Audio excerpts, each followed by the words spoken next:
Welcome back, pet parent. So excited for today's guest. And I was actually laying awake in bed the other night thinking about how am I going to introduce her because she has been on the podcast before. And if you haven't listened to that episode, I'm going to absolutely recommend you go back and check it out. But one of the things that I was thinking about was nature.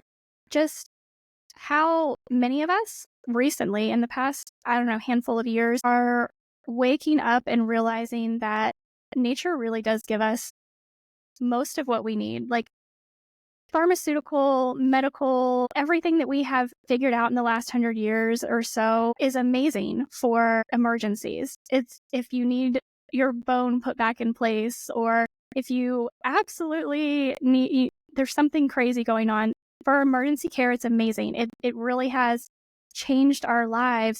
But when we think about just wellness and caring for ourselves every day and being proactive and caring for ourselves, nature is going to give us everything we need. And herbs are one of those things in nature that really, it's so abundant.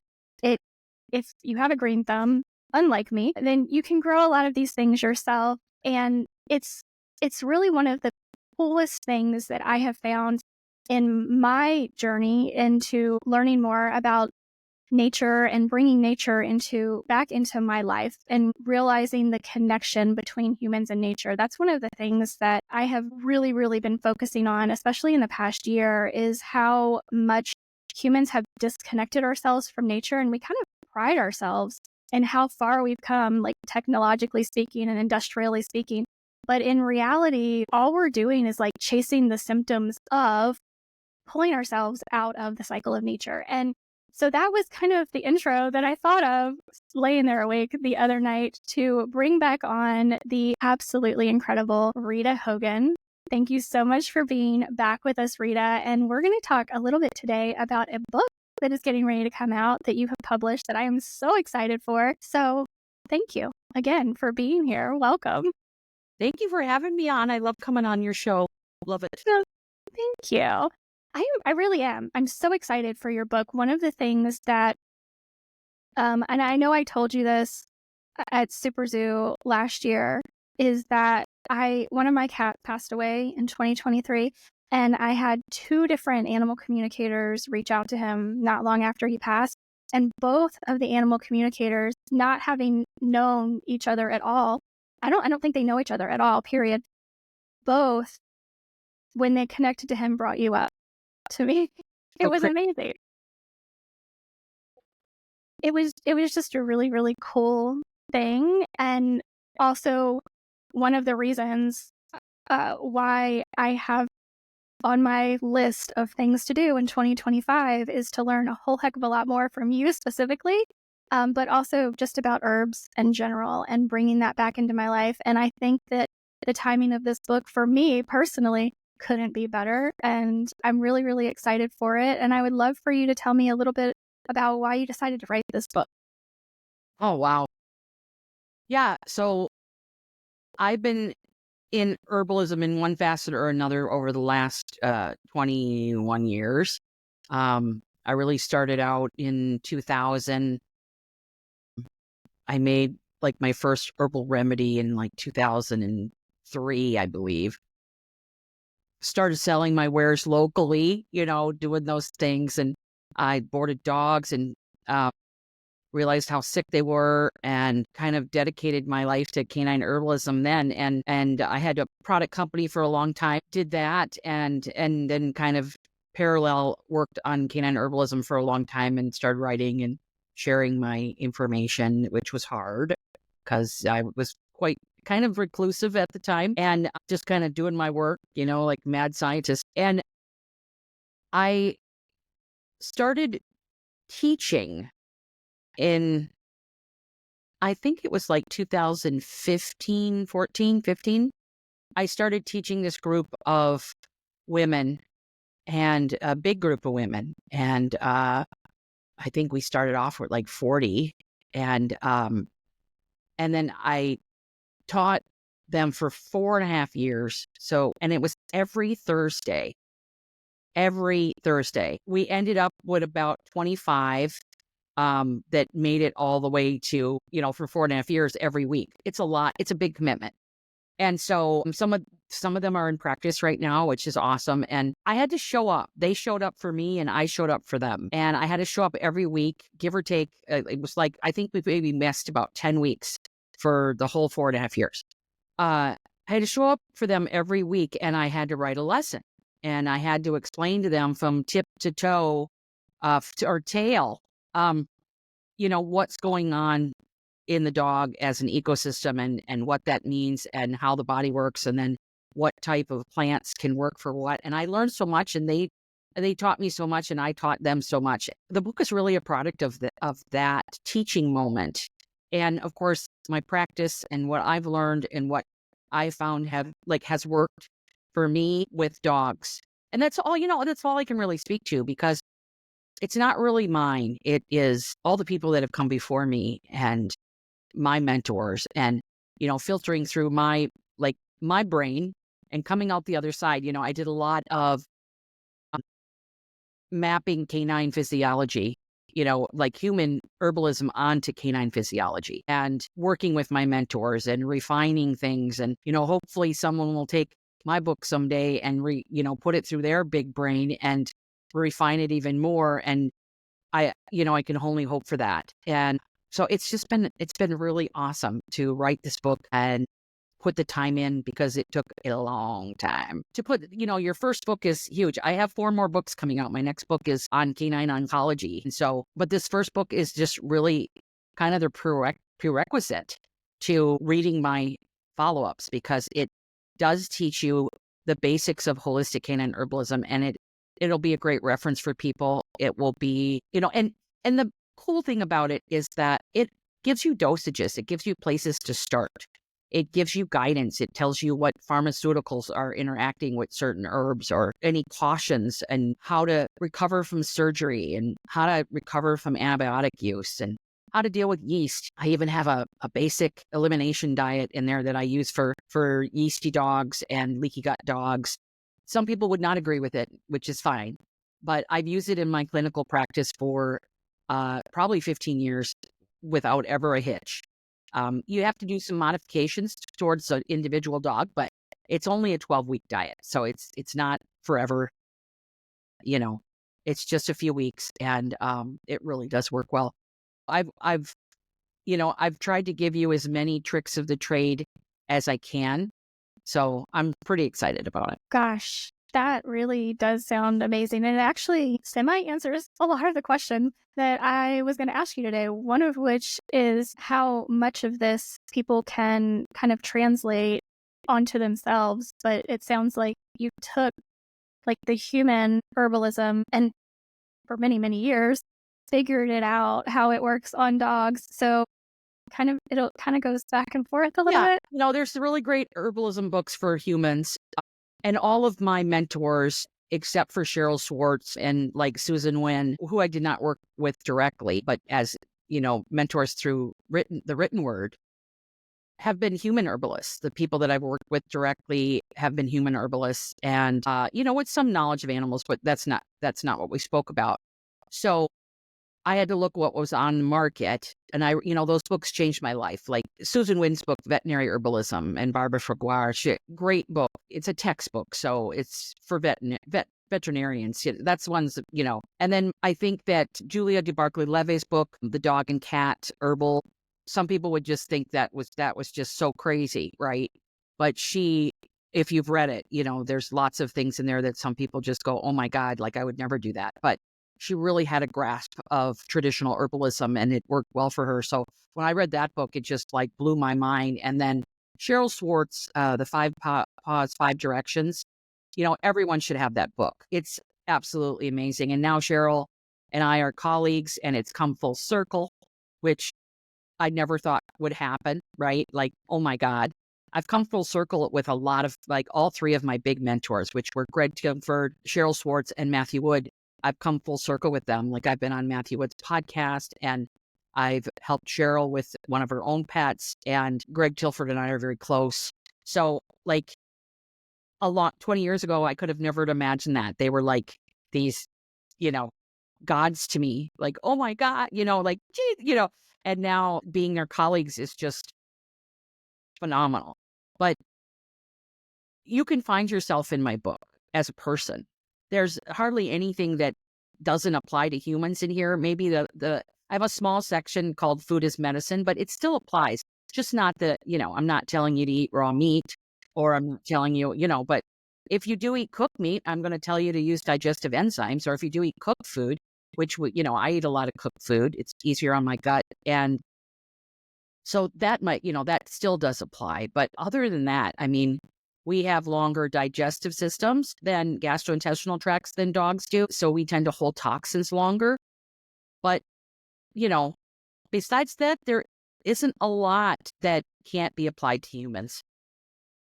Yeah. Well, and one of the things that I wanted to get your opinion on before I jump into any of the questions that are more specific to herbs and the book, because that's really, the basis of the book is herbalism for dogs. And one of the questions that I get asked more than anything with what I do, being a nutritionist, my first thought always comes to food. And the clients I have and the people I see online, and I think a lot of this comes from probably the, current medical industrial complex and pharmaceuticals, where we expect take a pill and it gets better overnight. We know that it doesn't work the same way when we're using nature, when we're using natural things. But do you find, is there benefit? I would imagine there is benefit, but how much loss is there, I guess, is what I'm really getting at. If we don't address the diet first, but we just start using herbs, I would imagine you want to do both. But how do you feel about that? Because I'm sure people have come to you as well with what herb is going to fix X, right? Yeah. So one of the things that my book does is it meets people where they are. So I deal with kibble feeders. I deal with raw feeders, gently cooked, freeze-dried, wherever you're at. I have ideas of what ideal diets look like. They're not for every dog. Herbs can help a dog that's eating kibble. It can help the liver process that kibble better. It can help the gut digest better. It definitely can.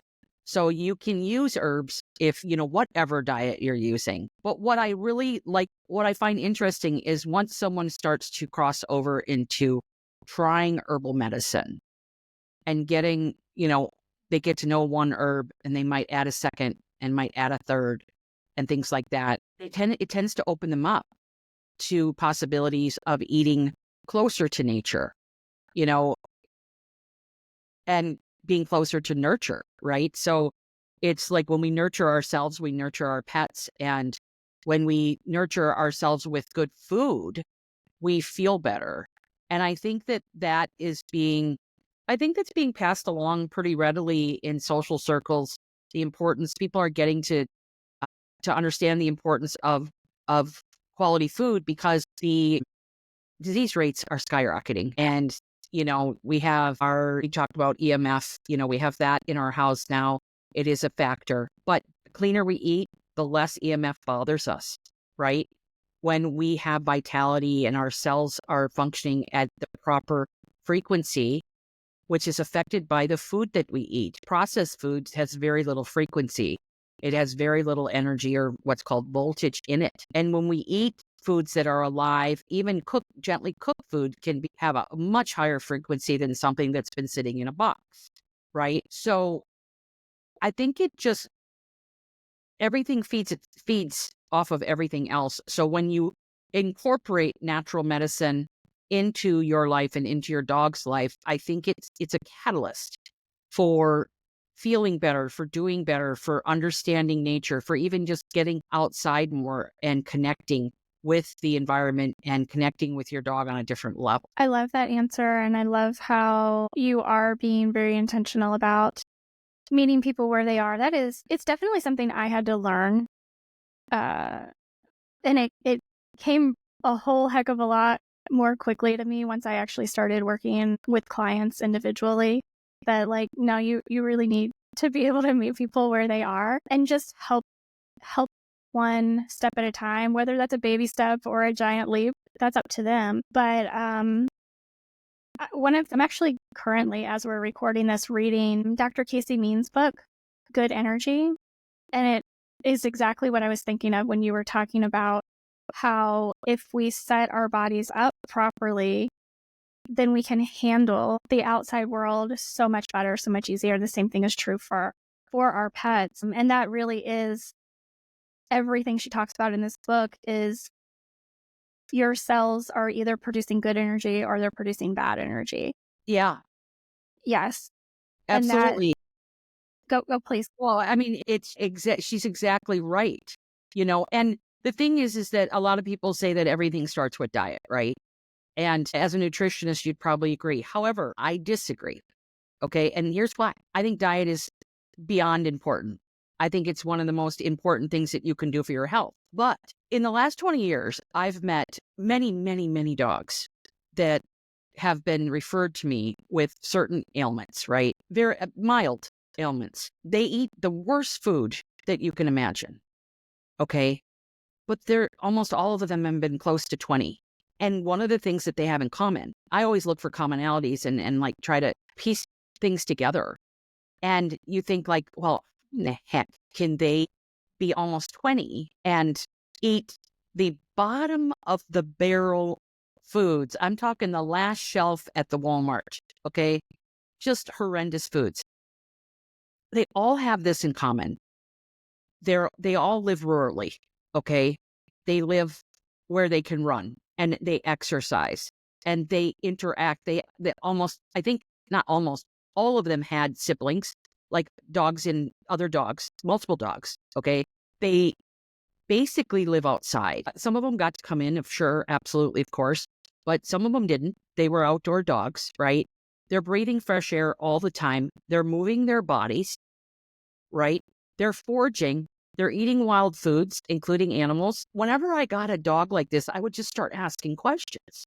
Like, okay, what is it? What's going on? You have to look at those factors and what they do. Clean air, clean water, clean food. They're eating a lot of clean food, much cleaner than what we're able to give them in a confined setting. But that's an outdoor dog and a dog that has access to the outdoor pretty much unlimited.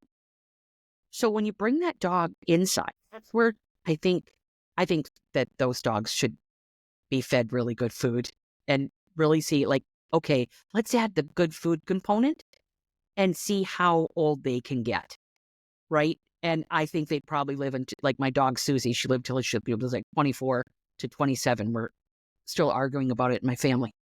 But she was that dog. She wasn't out outside. She got to choose to come in or out. I usually find her behind the chair in my dad's chair in the living room in the morning. But she stayed out a long time. And it was her choice.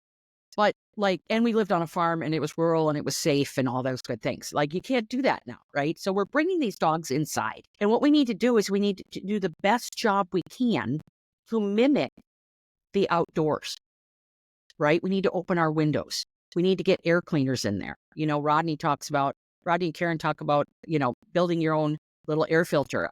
They're not aesthetically pleasing, but if you are low on money, they rock.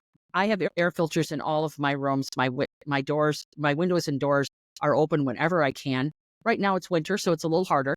But, getting that fresh air, diet is imperative for indoor dogs. Imperative. Absolutely. Because if you're not running free, if you're not running with your fellow dogs in community, you need to focus on exercise and diet and fresh air, fresh water. Like those are the things that are definitely needed because the organs aren't getting the voltage they need to survive and to thrive, right? We have a lot of liver cancers. We have a lot of tons of splenectomies, right? Tons of spleen damage. And this is all from stagnation. And stagnation happens when you sit on the couch. I mean, my dogs and last weekend, we did a marathon of a TV show, which I have not done. I can't even tell you. I can't remember the last time. I don't watch a lot of TV, but I was like, I'm going to sit and watch this show. And oh my God, it was so good. And my dogs were with me. We went out for pee. We came back in. They were like, I'm going to lay all over you. We had a really good bonding moment. But if I were to do that all the time, we would see a decline, because that stagnancy, if they're not moving their lymphatic system. And I talk about that in the book, like the lymphatic system is really important. If your dog can't get out and exercise, you got to do that manually. You got to add herbs that help the lymphatic system move. And so, not every dog can be on a farm running free and, killing little rabbits, poor little rabbits, and, foraging on berries and doing all those things like Monsieur Bobby from Portugal, right? Like, not every dog has that life. So we really have to focus on things. Like I was working with a woman that wanted to formulate a line for dogs in Singapore. Okay.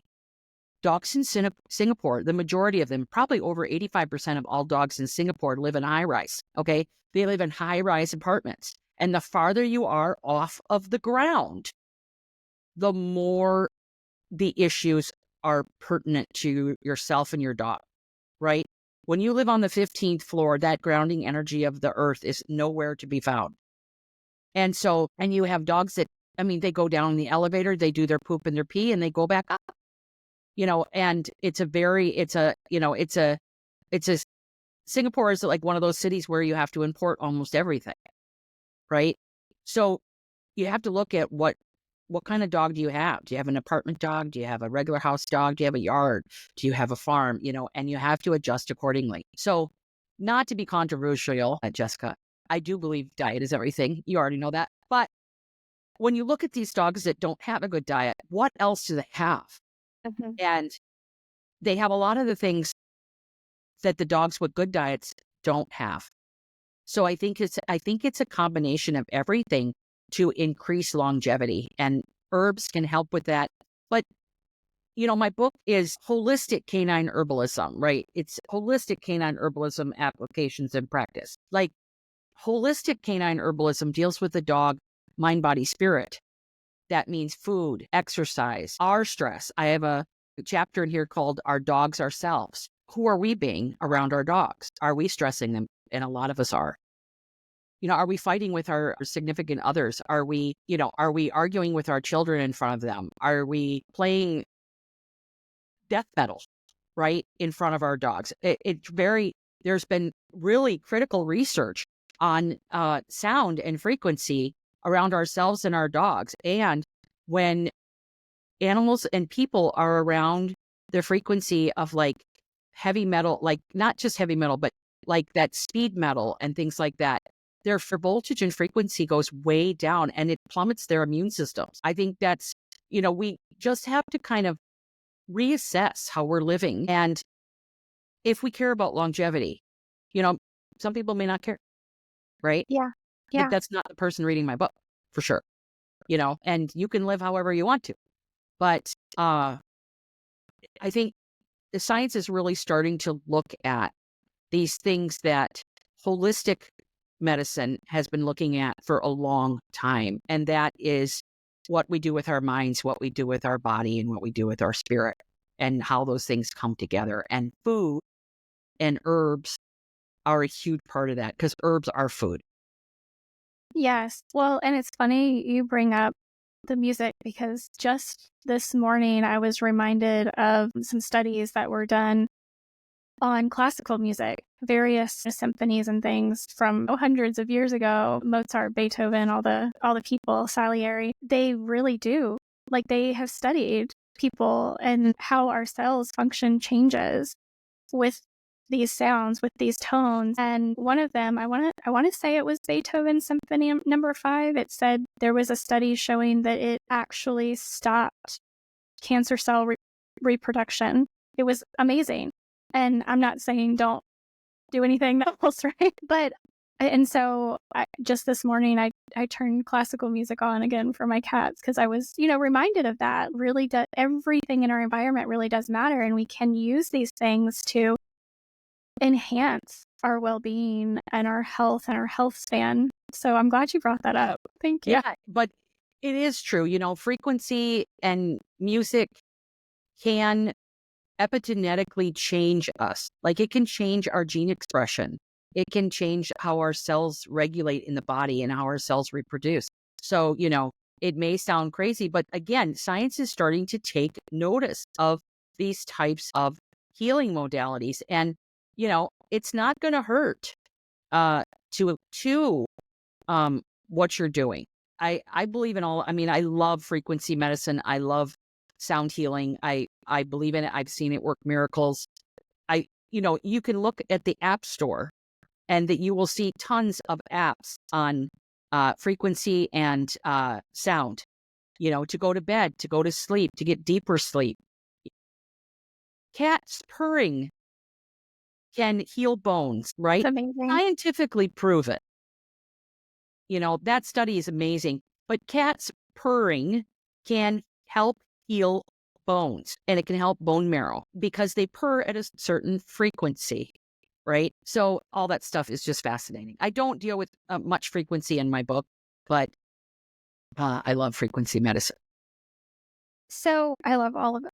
Everything I learned. That's one of the reasons why I love this podcast so much. But to bring it back around to herbs, which is something you know quite a bit about. And I do think the last time I had you on, I asked you this, but I'd like to, just because of the book, I'd like to ask it again. Where, in your opinion, is a place where people who are like completely new to this, they're like, yes, I get it. I want to start with herbs. Where can they start? How should they start? Well, I'll definitely tell you, cat people should start with catnip. In fact, you've been an herbalist all along. You've been dealing with catnip is so awesome for a cat's nervous system. Beyond awesome. You should give it to your cat every day. But with dogs, I think just starting with one herb, and like in the back of the book, I have a part called Plants and Fungi Monographs, right? And I believe it's like over 30 plants that I have made a resume for. Let's just call it a resume. A monograph is like a resume. Like it starts with agrimony and it goes all the way. I mean, it has a lot of different things. I do cover mushrooms. And it tells you all about that plant and what it's for, what is it for and what you need to do with it, what it can do. According to the book, I could only deal with the subjects I dealt with in the book. Otherwise, the book would be 1,000 pages. So, but how to use it, when to stop using it. I tell you how to build a protocol, but one herb at a time, just adding an herb, seeing if it needs to be well indicated. And I help you figure that out in the book. But you need to get to know that herb, like look it up. I'll tell you right now, Google is one of the worst places to find any information about herbs. Okay, you're going to find information that's not true, like chamomile's bad for your dog, or peppermint's bad for your dog, or garlic's bad for your dog. All those things are not true. They are based on research with such a high amount, almost a lethal dose of those remedies. It's just, it's misguided. But if you're looking online, you can use the word monograph to help learn different aspects of a plant, and it needs to be written by an herbalist or a medical herbalist, either one, because an herbalist really knows their plants, and an herbalist would some years under their belt as well, right? So I think that's really important, and you just start with one herb. Like I have this thing on my teaching platform, canineherbalism.com. I have this course. It's kind of like I have to call it a course, but it's an ongoing subscription, kind of, sort of. It's called Monthly Monographs, and we deal with one plant every month. And then you have access to all those plants. I think we have like 27 plants in there right now. But if you just take one plant, learn about it, see if it's well indicated for your dog, according to the symptoms that it deals with, or what I call cofactors, and then try it out. Give it for a few weeks. See how it does. A lot of times people are giving their dogs way too many herbs at a time, way too many supplements at a time. It's kitchen sinking, trying to throw something at the wall and see what sticks. And that is with the best of intentions, right? People are they're looking for answers. They want an alternative to allopathic veterinary care, and they are desperate to find answers and solutions for their dog. So you read this is a new breakthrough in arthritis, and then they start giving it. Oh, they got another one. Then they start giving that. And pretty soon you don't know what's working, what's not working. So you just keep your dog on everything. And your dog has to process that through their liver. Everything that you put on and in them, they have to process. So you want to find out what's working and what's not working. And with herbs, I start out with like you could do a formula. a formula with a few herbs in it, or you could start with one herb and see over a period of 4 to 6 to 8 weeks the differences that herb causes, as long as they're not negative, right? If they're negative, usually you're giving too much of it, or it's just the incorrect formula or herb for your dog, and then you just stop it. But the goal of any herb or any herbal regimen formula is to move in a positive direction, right? So say your dog has a runny nose, right? That's dampness. And if they have a runny nose and you're giving a formula to help dry up some of that damp, in 6 to 8, maximum 12 weeks, we want that runny nose not to be there anymore, right? And then you figure out how long you have to give the herb so that you stop the herb. And if the runny nose comes back, you might have to put them back on it. But you kind of do this trial and error. There's a lot of gray areas in herbalism, and I deal with that in my book and how to navigate it. I love that you do in the book, because I think that's one of the reasons why I have found it so, just personally found it so, difficult to get started, difficult to implement, and it is pretty easy to just take one thing, something you may already grow. Like, I happen to already grow parsley, or I happen to already, whatever you're already growing.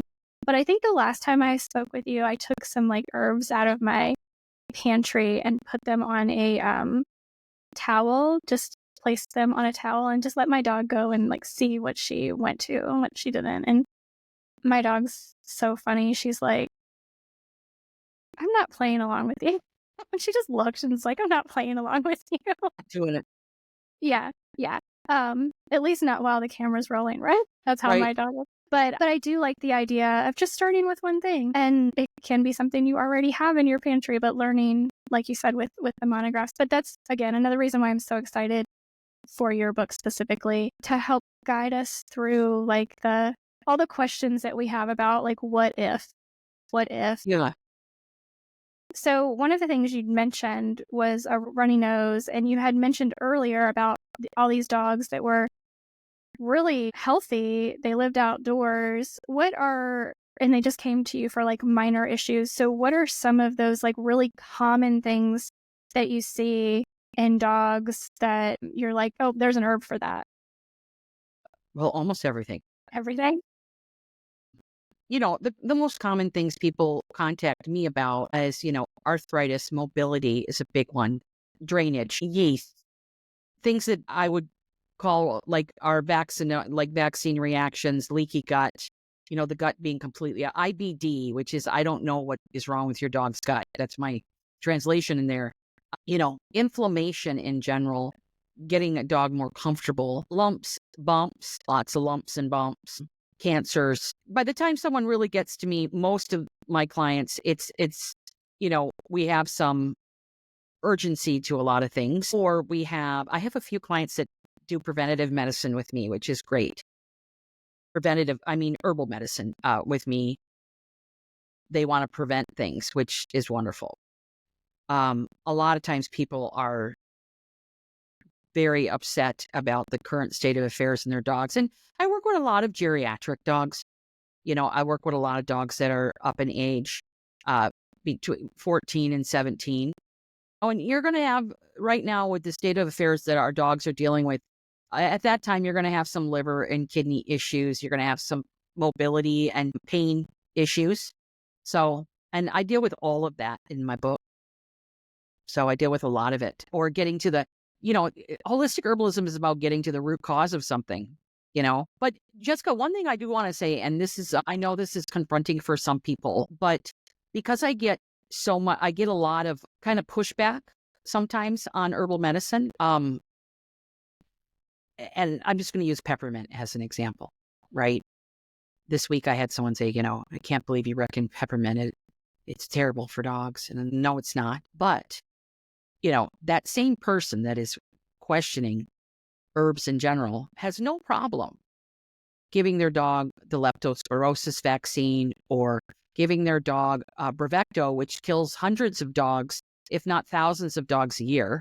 I don't know how many dogs, but I know it's most likely close to 1,000. It's a very small percentage of the dogs that use the drug. But if you look at any drug that you use from the vet, whether it's a wormer, whether it's a flea and tick, whether it's a heartworm pill, if you look at the side effects on the box or in the little pamphlet, they are going to be so astronomically higher and more detrimental to your dog than any herb I can think of besides something that's just straight up poisonous, like belladonna or hellebore, right? I deal with non-toxic herbs. Some have more toxicity than others. And toxicity just doesn't mean that it's going to kill your dog. It means that they might vomit or they might get diarrhea, or you need to really be careful with the dosage. They're more finicky, right? But most of the herbs that I deal with, there really isn't a level in which they've been researched that will kill a dog. They're extremely non-toxic. Yeah, they can cause every herb can cause a side effect. Anything can cause what it cures for the most part. Doesn't apply to everything, but a lot of things can. You can kill yourself with water, with drinking too much water, right? So, I think we just been pharmaceutically conditioned, and pharmaceuticals can be a great bridge. I've had to use them before. They've saved my life. Surgery has saved my life. I'm 53 years old. I've had some stuff happen, right? Hopefully not in the second half of my life, but let's go. But I am not anti-pharmaceutical by no means, and especially when dogs are old. Like when dogs are really like elderly kind of, and also the dogs that are kind of circling the funnel where things are starting to wind down, right? Things are starting to wind down. All the lumps and bumps are showing. They're starting to get mobility issues. My little dog Lola's in that position, right? She's a 15-year-old basset hound, and she was traditionally raised. She's got a lot of lumps and bumps. They're not going to go away. There's too many of them. Some of the big ones have kind of reduced, but you can do what you can. But you got to do what you can to make them comfortable. And sometimes that involves a pharmaceutical that can really give them an excellent quality of life in that last year or two, right? And you support the body, you support the liver and kidneys at dealing with that pharmaceutical and some of their side effects. But I'm not anti-pharmaceutical. I do look at them as a bridge in many ways. Some of them, not all of them, but some of them. But you have to question kind of the paradigm in which you were raised. Some people are very familiar with the natural and some people are really scared of it. But ask yourself, what are you really afraid of? Right? Are you afraid that you don't know? And are you afraid that you don't have the answers? Or are you afraid that your dog is going to blow up if you give him some chamomile? Right? And why don't you have that same fear of something that literally is telling you, like, your dog's immune system is impaired, death could occur, a disease could happen in which could kill your dog on this med, right? They have just horrendous side effects like human drugs do, right? And why are you not afraid to give your dog that remedy? I just think that we're just so far away from nature. And I hope that my book, because I tell you about what pharmaceuticals they interact with, I hope my book can create some comfort, create some confidence. It definitely is for the advanced practitioner all the way down to I've never touched an herb in my life, right? You can use it in many different ways. Like Jessica, you're a health practitioner. You can use it in a different way than someone that absolutely knows absolutely nothing, right? They can Right. still utilize the book, learn a lot. But the first part of the book is about teaching. Now it's teaching you certain things. And the second part of the book is reference. Even if you just use the reference section, it's going to help you immensely. And you can start looking at different supplements in a different way. And learn how to pick out supplements, learn about mushrooms and different types of, and I do have a supplement section where I actually just used it the other day for myself, which I was cracking up because I was like, okay, I'm using my own book. I have a vitamin and minerals section Uh-huh. that deals with all the different vitamins and minerals and what the synthetic versions are and dosages and all that good stuff and food sources of those vitamins and minerals. Oh, And I then I love have that. a section on supplements. Like I looked up the dosage for sodium butyrate for a dog. And I was like, I don't have that memorized, but let me look it up in the herbal doc. It deals with like a betaine hydrochloride, black seed oil, bromelain, butyric acid, even CBD, chlorella, coenzyme Q10, colostrum, different types of supplements that we use, like cranberry, D-mannose, green lip mussel, green tea, humic and fulvic acid, raw honey, hydrolonic acid, larch, L-glutamine. Like I have it in the back so that one, the dosages, and two, a little bit about that supplement because they're very popular in the animal world, and you might just kind of have that all in one spot. They are. I can think of quite a few just of the ones you listed off that I use between me and my pets. Since we're being confrontational, and I happen to like that, one of the things that I saw you post on social media recently, and I was hoping to ask you about this because I actually learned about I have a pretty high level of comfort with essential oils. Mm-hmm. And I understand that that is a much more potent form of plant medicine. So dealing with the herbs themselves, as I understand it, is actually even safer. But what I think, if I remember correctly, what you were posting about is what it takes to get to that essential oil, like the actual processes that you have to go through. And it isn't as sustainable, I guess, is kind of the bottom line. So I was just curious if you'd like to touch on that a little bit. Yeah. And, that goes back to what I just said.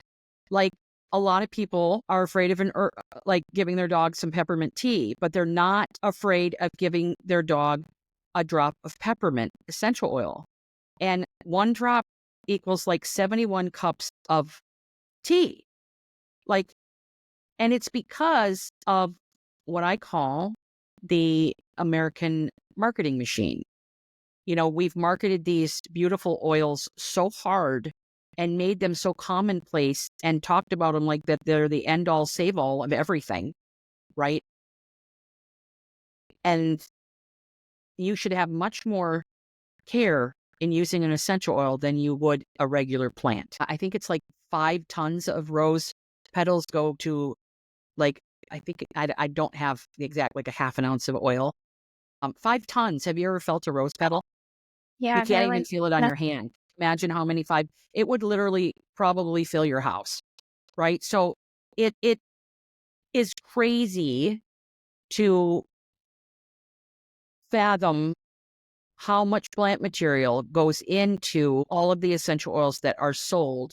Not to mention, so many of them are adulterated with other oils. I'm not brand loyal in my essential oils at all. A company can have really great lavender angustifolia and have not so great German chamomile essential oil one year and not the next because the weather affects essential oils so much. Nowhere in nature is that amount of essential oil found. Each plant has just a little, and they're in aromatic plants. That means plants with a lot of scent, like lemon balm, which is one of the most, it takes so much lemon balm that it's like rose to create any oil.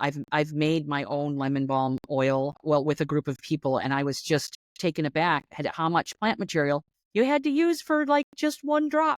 And so it's an eye opener, and essential oils are not sustainable. That's why I love using them. And sustainable means that one, they decimate plant populations. So it takes so much plant material. But two, like for say peppermint or lavender, which we can cultivate ourselves, they have a huge energy footprint. Picking those plants, processing those plants, distilling those plants, a huge, huge energy footprint. So what I like to recommend people do is buy very small bottles with reducer tops and use them how they're supposed to be used, which is aromatherapy, which is smelling.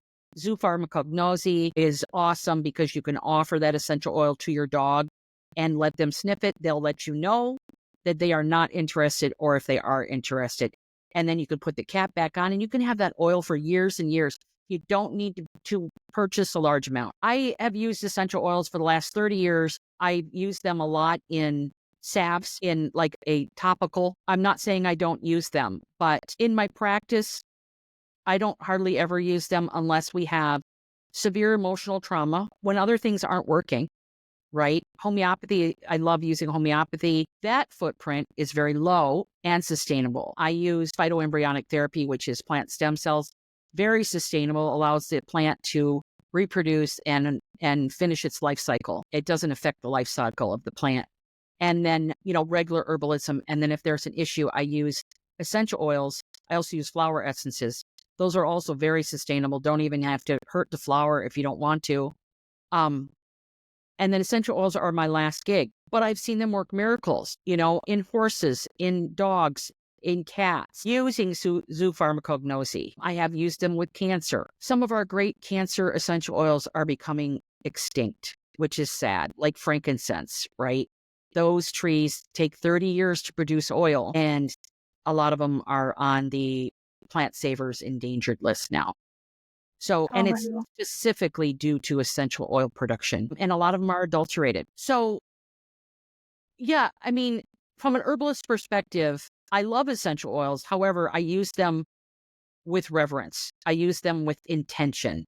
They're not my first grab to go, but I implore everyone not to buy as much of them, only to buy what's needed. And really, you can use essential oils very effectively with a half a dram or a dram, which is just a wee bit, right? And use them with self-selection and zoopharmacognosy. I'm not a huge fan of diffusion.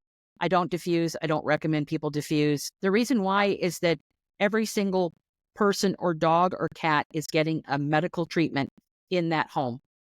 And essential oils are not meant to make your house smell better. The Forever Dog Yeah. Life is a lovely kind of mix of different plants that you can put in water and let them simmer, and it fills your house with great smell. I love that instead of using essential oils. Orange essential oil makes me feel so happy, right? I whiff it and I'm just like, oh my God. And grapefruit. I love organic grapefruit. I go, oh, yeah. I get all like, oh, I love it. It makes me so happy. But it's just a whiff. And when you diffuse, it goes into your bloodstream, it goes into your cat's bloodstream, it goes into your dog's bloodstream. They may not need it. And orange has medicinal properties. Lemon has medicinal properties. Peppermint, I would not use around my dogs unless it's just giving them a sniff, having them choose it, and then either walking away or sitting down by it or wanting to sniff it a little more. Yeah, I mean, I think we need to be mindful of our plants and nature. And a lot of people don't understand the intensity that it takes to produce an oil and what that looks like. I have a few, like I allude to it in my book, but I know a couple of whenever essential oils come up, I always mention these people because they are so wonderful in the world of essential oils. It is Kathy and Florian Skipper. Kathy Skipper is a French trained aromatherapist I don't even think you could count the hours that she's put into her craft. I quote her in my book on essential oils, but her and her husband Florian go all around the world distilling their own oils in very small batches of different types of plants, stuff that you probably have never heard of in the essential oil market. And they use those oils to move trauma. They help people with generational trauma, with abuse, child abuse, sexual abuse, all of those things that essential oils are so good at moving that energy and transforming that energy to get true healing for like some of the psychosomatic illnesses that we create for ourselves through emotion. And their work is phenomenal. I missed one of their seminars a couple years ago and I just could have kicked myself. I was like, how is this the only time that I can't do something? I obviously wasn't meant to do it at that time, but I plan on taking one of their seminars if I can get around to it in a couple years from now, for sure. But yeah, they are amazing and I always mention them. They don't know me, but I know them. Well, I mean, that's important, right? That you know them. Yeah, I love that because I think the more we do go down the rabbit hole, I always want to be aware that footprint that I have and what I'm doing, the more we learn about that, the better stewards of the planet we can be, which is really important. And one more question before we wrap up. I am just curious, and I don't know if you have any case studies in the book, but Is there anything, maybe a story that comes to mind where you used some herbs for a dog, maybe one of your dogs, and you were just like, wow, this is absolutely amazing? My entire career. Yeah, I wouldn't be here if that wasn't my manifestation. Like, I can't help everyone for sure. You can't help everyone. People and dogs are going to die when they're meant to, but they're in our lives for a purpose, and every day is a gift. But there's been, like valley fever. I've done a couple of valley fever herbal protocols that have completely gotten rid of valley fever where nothing was working. Or, I have a dog that I work with all the time that I've been working with for the last 4 years. He had cancer when he came to me. He's still alive and thriving. With cancer, it's very delicate because you don't know what the window you have. The shorter, I'm a cancer survivor. I've talked from experience, but when your window is tiny, you need to take huge action. You don't know how big of a window. And this dog had a bigger window, and we were able to help him and stop the progression of the cancer, and he's doing really well. I deal with a lot of mast cell cancers. But recently I had a horse. I know this isn't a dog, but I just want to tell you about the horse. This was the most recent. This is just the most recent. I have this thing called the Canine Herbalist Advisory. And I go in there and people ask me questions and I give them, try this or do this or whatever. So I do like a live thing every month. And a few months ago, I was on a live and someone asked me about their horse. And I love it when people come back and say, oh my God. And I don't hear about it. A lot of times I hear about things like years later, like, oh yeah, I used her and she cured and I'm like, I would have loved to know. But this woman asked me about her horse and they were going to have to put the horse down because of its mobility.